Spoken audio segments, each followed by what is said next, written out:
Big racing nights, big wagering pools are here at Los Alamitos. Check out some of our recent pools in the early pick four. Over 200,000 on February 16th and nearly 170,000 on February 15th. Plus our late pick four had a pool of over $160,000 on February 16th. And of course our traditional pick six often has a pool of over $60,000 on Sunday nights. Plus much more. Big racing nights, Los Alamitos Racecourse.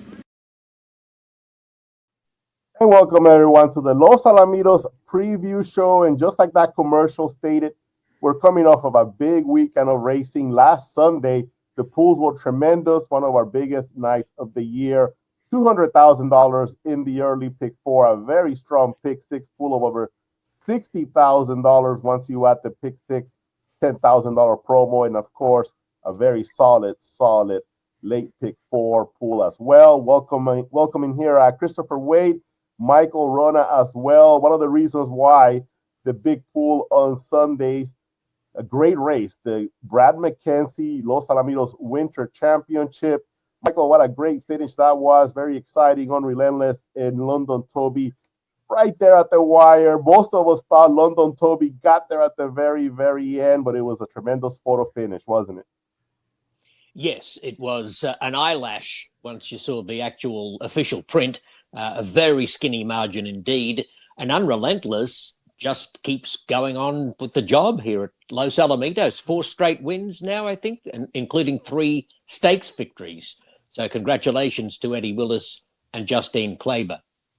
Yeah, and Eddie Willis mentioned that there was one horse that he really pushed for Reliance Ranches to purchase as a yearling, and it was Unrelentless. He had trained the mother before, so knew the family well, and he just loved the way Unrelentless looked. Chris, you were all over your selections, keyed in on a couple of winners. You had Unrelentless on top in your selection that you gave out on this very, very show. But not only that, you also selected Cattail Cove, and the All Pro did it again. Another victory, huh, Chris?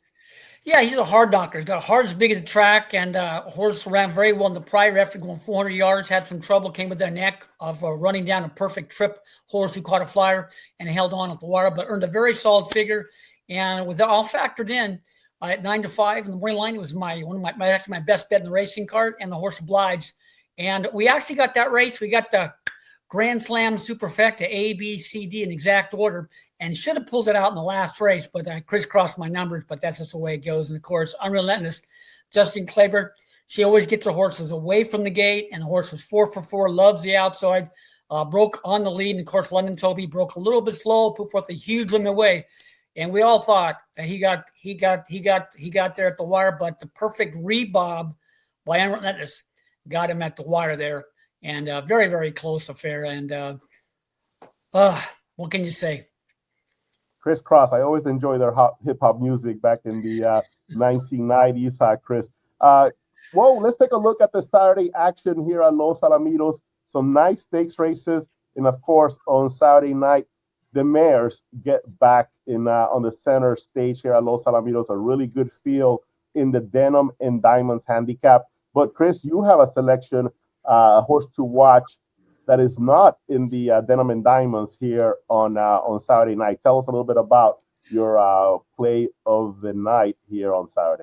Yeah, that's the I got 2 tonight, but this is the Praying Cartel horse coming in from a Lone Star Park, and Mark Youngers is having a great racing season, no matter the track, no matter the level of class level, no matter the venue, having a great season.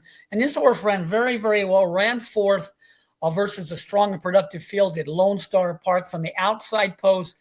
Broke okay, was kind of slow in his stride, was kind of one pace early, but finished pretty well, did run 4th. But the thing about that was the outside part of the track, the last 4 races at the very least, on my track variant, the inside part of the track was like a length faster than the outside. The previous 3 races that this horse came out of, they were all 1-3-4, 4-3-1-2. This race that the horse did exit was with the inside 3 horses, and then this horse did run 4th. But with everything factored in, the trouble, the track variant, outside post with a clear path expected, well, on my numbers, the horse figure is pretty strong. So I'm going to give the horse a look as my top choice for quality connections, and the connections do very well on the ship end. give a big look to Praying Cartel there in that 7th event from the outside post. Yeah, there's a good look at number 7, Prey and Cartel. And when you have the ownership connections called the name of the horse and then partnership followed by that, you know that this horse cost a pretty penny. This is owned by the Prey and Cartel partnership and purchased at the Ruidoso Select sale for $300,000. Gelding by Favorite Cartel out of Praying on the Mountain by Ivory James. And like you mentioned, still looking to for that big effort. We'll have another horse on Sunday with an even bigger price tag than Praying Cartel. But this horse has competed in a lot of the top futurity trials. All the major races in Ruidoso last year, ran third in a trial to the Rainbow Futurity. Went to Lone Star, like you mentioned, Chris. So Praying Cartel, one of the horses to watch here on Saturday. 2-1 on that morning line. And Mark Jungers, look at his stats right there. 8 starts, 2 wins, 4 seconds, and a third. So 7 out of his 8 starters have finished in the money here at Los Al. Of course, he's already won a stakes race with Train Bitaka in the Holiday Handicap, and Train Bitaka came back and qualified to the Los Alamitos Winter Derby, a race that, by the way, was won by Brown Coffee in very impressive fashion last weekend. Let's go ahead to the feature event on Saturday night, the Denim and Diamonds Handicap, $35,000 purse here, and of course, the top mares. I'll just go really quickly down the line, and then, Michael, you can give me your thoughts on this field. Number 1, Nymphette, 7:02 on the morning line, coming off of the Charger Bar Handicap. And should like the 350-yard distance here. Butter Homes and Garden and ran 3rd in the Dashingly, 2nd in the Just an All Love. Could be a value play here at 8-1. The trainer Elena Andrade does so well, kind of with those sneaky horses, and always does well with mares as well. Rockin With Energy, the favorite at 9-5, coming off of a nice victory in the Charger Bar. Magic Folly off of an allowance race, 20-1. Miss Isao JQM, a new jockey on Miss Isao JQM. 2 of her wins here at Los Al with Henry Lopez up. Of course, Henry stays with Rockin With Energy. Cesar Ortega had the last mount. He's, of course, a tremendous rider around the turn. But this time, Eduardo Nicasio, one of the biggest money riders in the country in straightaway races, gets the mount on number 5, Miss Isao JQM. Famous Cartel Jesse, a grade 1 stakes finalist here at Los Alamitos, 20-1. Milagro Lady has faced some of the top boys here at Los Al, 30-1. West Texas Price ran 4th in the Dashingly, 30-1 as well. And that Dashingly, by the way, Miss Isao, Temple Court, Butter Homes and Gardens were part of that field.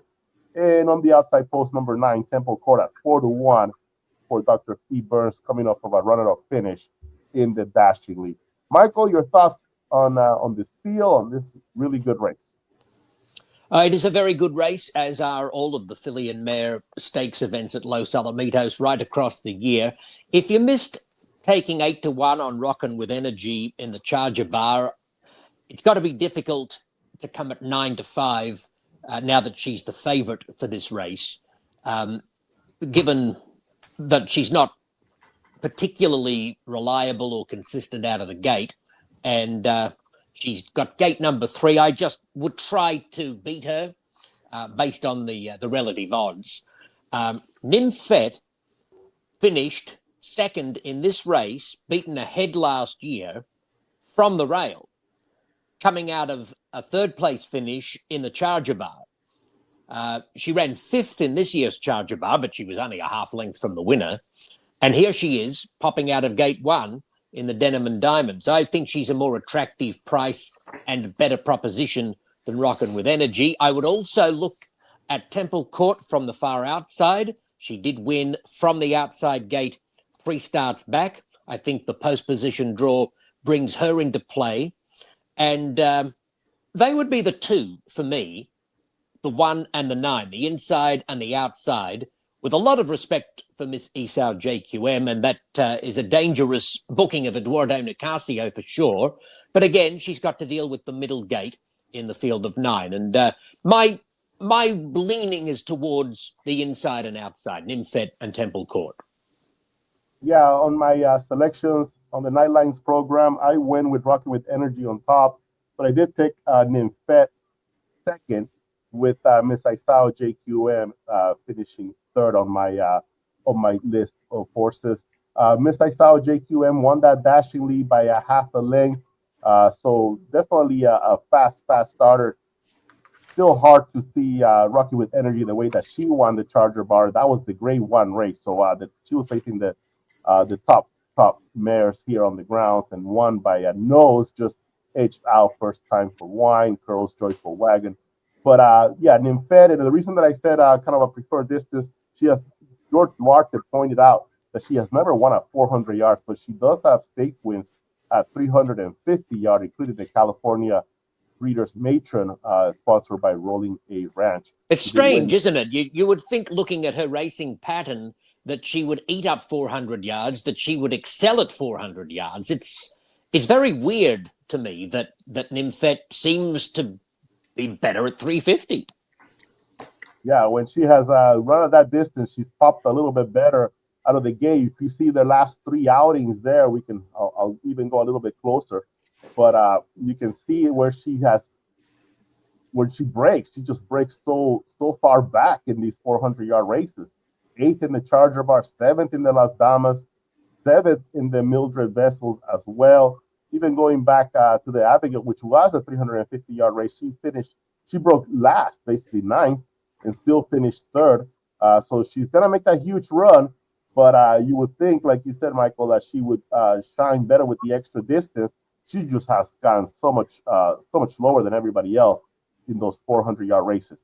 Chris, you also have an affinity for Nymphette in this race, right? Yeah, I really do. She ran very well in Charger Bar. She encountered some trouble. She finished well between horses, and as noted, she ran second in this race last year. For some reason, like you noticed, she's a nice-sized individual. She's well-bred, well-connected, and you figure additional 400 yards, she'd shine. But for some reason, she does her best running at this distance. She's got some quality races. The inside post, she's done very well from there. So I'm going to give her a look there as my top choice there in that finale there on Saturday night. It's a closely matched affair. Of course, Miss Isao JQM was very, very impressive in her last race and was very good the prior effort. And of course, Temple Court had some trouble last time. Now she draws the outside. It's a clear path expected. She's got to look at the outcome as well. And of course, as noted, the Rockin With Energy runs her best races. Her last 3 wins have come either from the rail or the outside. Drama between horses, she has a little trouble.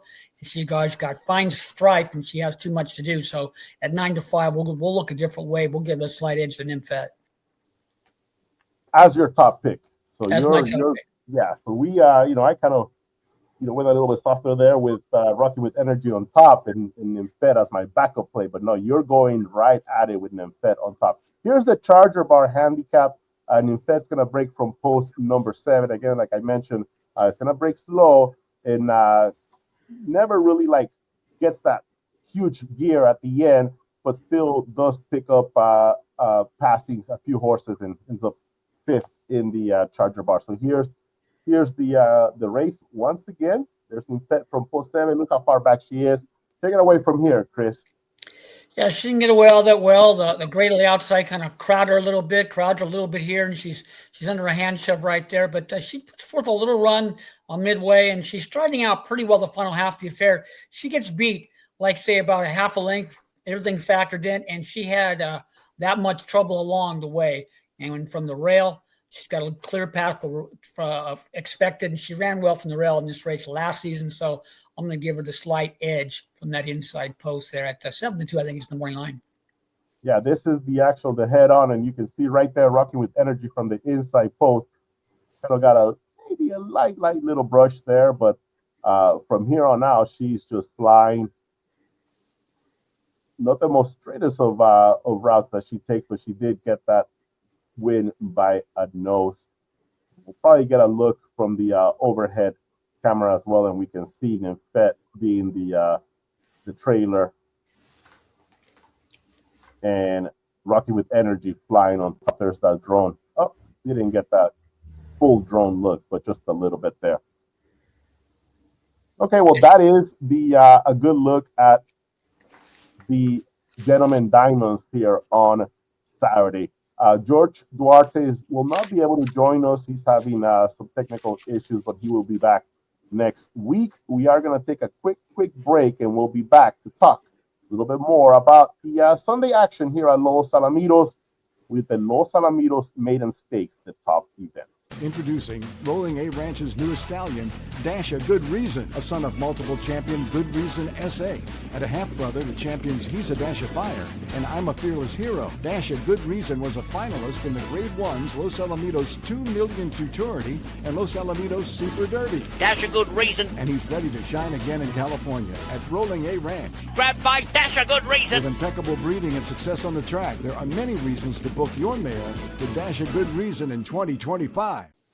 And we're back here on the Los Alamitos preview show, now talking about the Sunday action here at Los Al. And of course, the Los Alamitos Maiden Stakes will be the feature attraction on the Sunday card. But we do have 9 really good races here on tap. Michael, you have a play of the night for Sunday. Yes, in a smallish field, I think there's perhaps an overlay to be found with a horse called Dr. Low Key in race 5, who is 9-2 in a 5-horse field. And I liked the improvement that he showed to battle gamely after dueling inside. Last time out, he finished second. And if he can repeat that effort, he's got a chance here because I don't see a lot of extra pace in the field. You might notice at the bottom underneath Sonic Breeze there that Lampy was originally entered, but is not in the final field. When I first saw the field, including Lampy, I thought he probably was the other pace factor. And now without him, it's possible that Dr. Lowkey gets away with a pretty comfortable lead. There's no real need the lead types in this field. And maybe it's the recent addition of Blinkers that has sharpened him up. I know he was long odds. He was about 19-1 when he finished second last time out. But he seems to be on an upward curve, and I think he might have a chance here. Yeah, this is the race Dr. Loki is coming out of. This was on February 1st, claiming event here at 4.5 furlongs, and he's starting from post number 2, Michael. So we'll take a look at this effort. One of the things that kind of stood out when I'm looking at Dr. Loki is Adrian Escobedo, just a tremendous start once again. He had a really good start to the beat last year.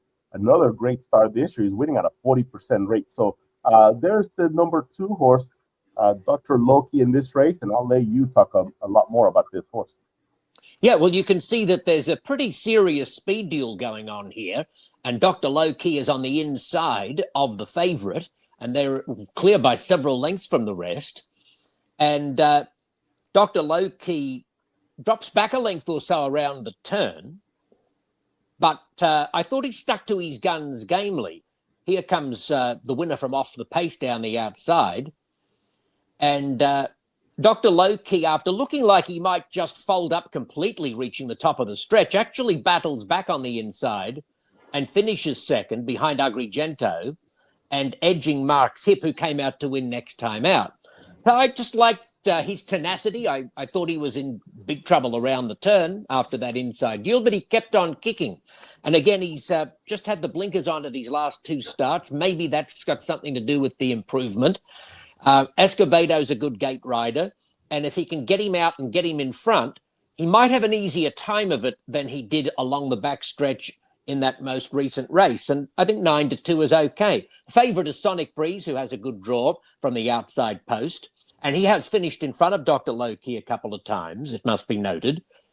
But Sonic Breeze has also disappointed at low odds on more than one occasion. You see, on the past performances, Sonic Breeze's 2 wins in his last 10 starts have come at around 4-1, and he's been a beaten favourite at his last 2. He was beaten at around 2-1, 2 races in a row late last year. So he hasn't really been a great friend of the wagering public. And even though it should set up well for him, you're looking at 6-5 versus 9-2 on a horse that might make a comfortable lead. and that's why I'm attracted to Dr. Lowkey. I've fancied Blackjack and Beer at his last 2 starts, so I'll be feeling pretty dirty if he wins the race because I'm dropping off Blackjack and Beer. But I just thought he'd been a little flat, bit disappointing last time out. He's got the rail. He just seems to be struggling for his best form, and he's 2-1. So I think the 9-2 shot's got a chance rolling along up the front. Yeah, I was looking at Blackjack and Beer as well as one of my top choices in this race, with, of course, Sonic Breeze on the outside looking like the big play for the favorites. But Chris, did you have any other thoughts in this race? No, like it's noticed in Blackjack and Beer, I've used the horse the last couple of times, disappointed a little bit, and Sonic Breeze was a disappointing last time. And I gave a little look into Michael's horse, that Dr. Lowkey horse. Has moved forward and never quit trying. Got a little intimidated somewhat, a little bit in the backside in close quarters, kind of fell back and looked like he was going to fall back and just drop out of it, but he never gave up and kind of re-rallied for second there versus the 4-5 to get up for second. So that was an impressive performance. And as noted by Michael, the horse at 9-2, that's kind of attractive there. All right, let's take a look now at the feature race of the night on Sunday. This is the Los Alamitos Maiden Stakes. There's going to be 9 horses in this field. Mind Control will not be racing, not coming back after qualifying. So we're down to 9. The number 1 horse, Invasive, for trainer Mark Jungers at 6-1, finished second to A Political Joy in the trials. Number 2, CM Jesse, Be a Cowboy, one of a couple of horses trained by Luke Lindsay in this race. Hot favorite, 2-1 on the morning line, and George Duarte, when the list of nominations came out for the Maiden Stakes, right away he was all in on number 3, Hot Favorite. That's the horse that he predicted would win. Uncle Willard at 20-1 for owner and breeder Ralph Young. Apprehensive, owned by Johnny Trotter and Chris Odell, finished third in the trial against Hot Favorite. The Political Joy was a trial winner by a nose, and you're going to get 5-1 on this horse. I want to say that this ownership combination, LOS LLC, won last year's Maiden Stakes with a filly. Moving on to the second page here in this race, Give Me a Reason. Antonio Flores and Jose Flores team up with the 20-1 Give Me a Reason. There's the other Luke Lindsay horse, CM Cowgirls Are Cool, and the 9 Out of Sight, 7-5 on the morning line. Michael, we see this race as a 2-horse race between Out of Sight and Hot Favorite? Yeah, I think I do. George was effusive in his praise of Hot Favorite, and you mentioned earlier when you were talking about Saturday night's $300,000 purchase that Chris likes, that there's a more expensive horse running Sunday night. Well, this is it. Check that price tag. Yeah, $725,000, and it's a colt. First of all, Favorite Cartel out of Pandorum.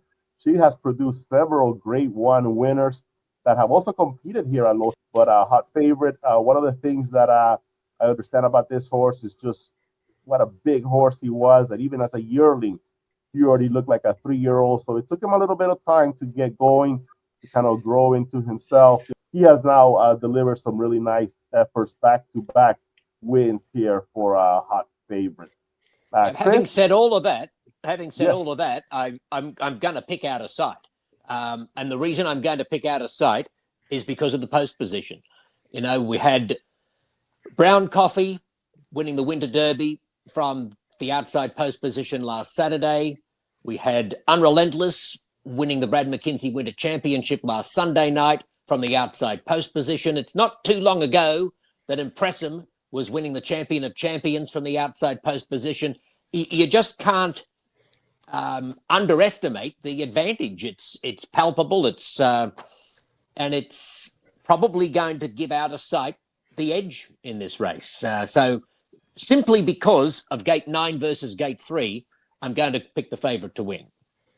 And it's not like Out of Sight is a slouch. I mean, they paid $320,000 for this horse. Won his trial to the Los Alamitos $2 million futurity, and was the fastest qualifier to this race with a time of 17:71 to the Maiden Stakes. So definitely, a top horse. Chris, Your thoughts on this race? Is it a 2-horse race?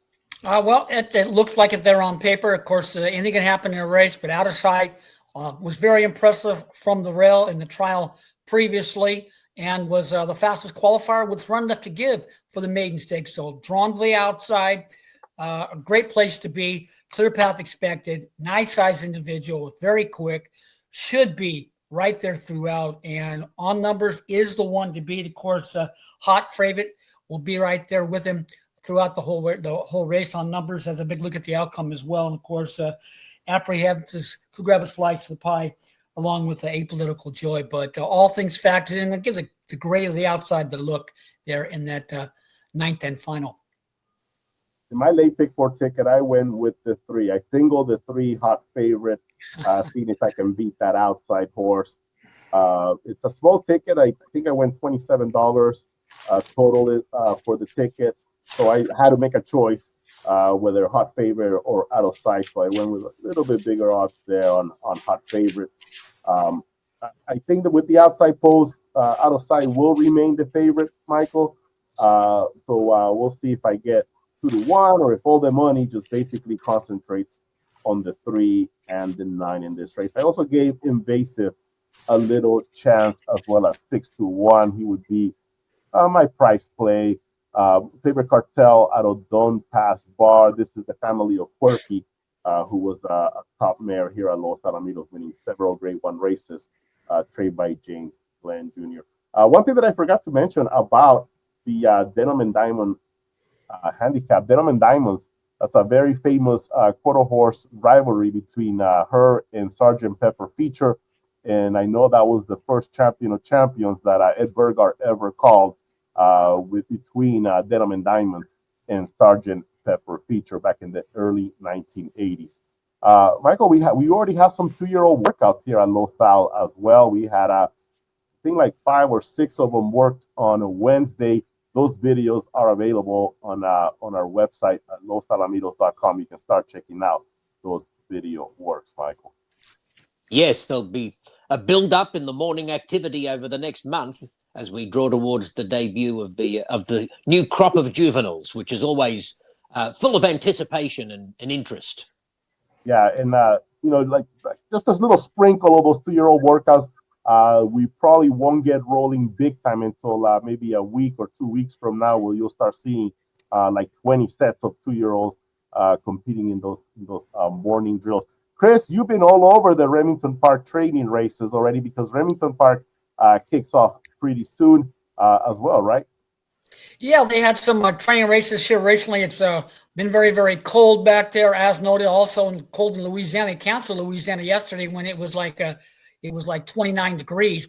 So great to be out here in Southern California. And Remington Park starts up on March 6th. And we'll be doing all the simulcast races, doing the synopsis, our top 3 selections, and the 2-year-olds. You watch those training races. It's a lot of work, but it can be very, very productive when you connect those quality workouts, quality connections, and the breeding all factored in. You can come up with some nice ones. And Remington Park, you can pop with some prices there. And I just can't wait to get going for Remington Park with the 2-year-olds. Of course, our 2-year-olds getting ready, and great racing part of the racing season. We get the new blood coming in. Yeah, so we'll start bringing in some of those simulcast races from Remington Park. One thing that trainer Eddie Willis did mention about Unrelentless is that he'll be going to Remington Park. He is an Oklahoma bred, so he'll be in action in some of those bigger open stakes invitationals, the Debbie Shaw, and some of those other big races that I have at Remington Park. Just a quick reminder, we are open here at Los Alamitos for simulcasting 7 days a week.